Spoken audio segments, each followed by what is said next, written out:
Now, folks, the march towards ever more extreme net zero targets, is that finally coming to an end? I think it might be.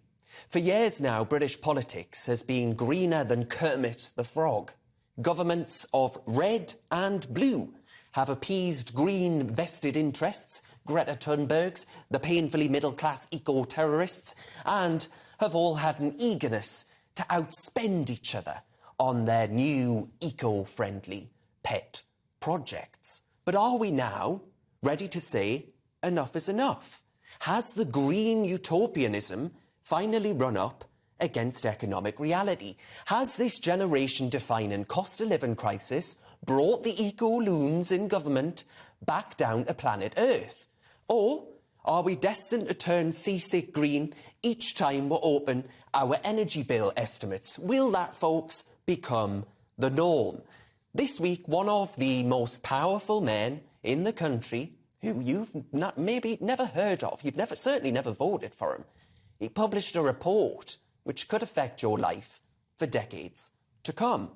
Lord Devon, the government's supposedly independent climate advisor, who has a huge influence over how the UK reaches its ambitious net zero target, or net stupid in my opinion, he published his annual Committee of Climate Change report. Now, often, the government basically rolls over and asks Lord Devon to rub their belly. They accept the recommendations without question. But this time, a minister, Greg Hands, he hit back at some of Devon's comments and defended the government's approach and record of cutting down on coal. Now, let's get some perspective here, right?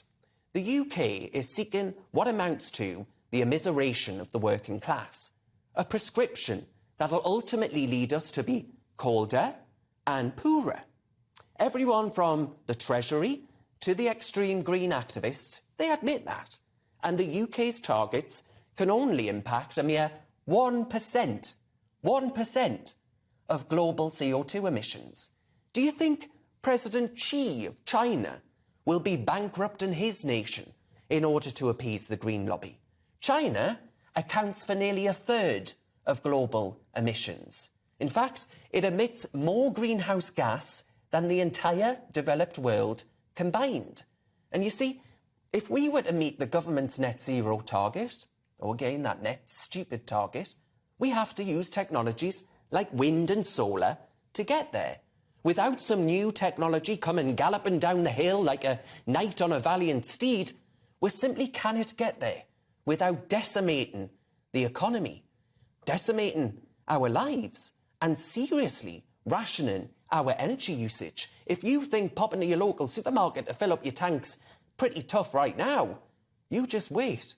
The reality is that we need fossil fuels and will need fossil fuels for decades to come. Renewables are unreliable. The wind doesn't always blow. Battery technology is poor, and nuclear takes years to come online. We'll still need coal in industry for steel production, and we still need CO2 emitting cement, for example, for the construction of those great big wind turbines. What do you think builds them, right? These great big infrastructures, whopping great big things. So why don't we, I think it's common sense, source these essentials here at home, not from nations with lower environmental standards, like Russia. There's absolutely no way around this reality, other, frankly, than cutting down on power use, cutting down on construction, and massively reducing the progress we make as humans, human flourishing, say goodbye, and increasing poverty and suffering in the UK and around the world. Now, all across Europe, nations are turning towards coal and gas to ease the crippling energy crisis, which is frankly choking the economies of Europe throughout the continent, threatening to destroy growth and industry and, as I say, increase poverty. And meanwhile, the ban on fracking in the UK could be lifted within days. Happy days, I say. The Mail reported this week if a scientific review by the British Geological Survey finds that the risk of earth tremors can be minimised, then The only alternative is more of the net zero emergency if we don't actually seek these measures, and an exacerbation of the cost of living crisis that we've started to get a snapshot of. This is just a snapshot of what's to come. And I agree with the Lord Frost, the former Brexit minister, who wrote this week, "I don't like poverty, I don't like artificial limits on human aspiration and potential, and when you don't have enough energy, you get a lot of both. That's why we need to change tack now." A man after my own heart, I tell you that much. He's right.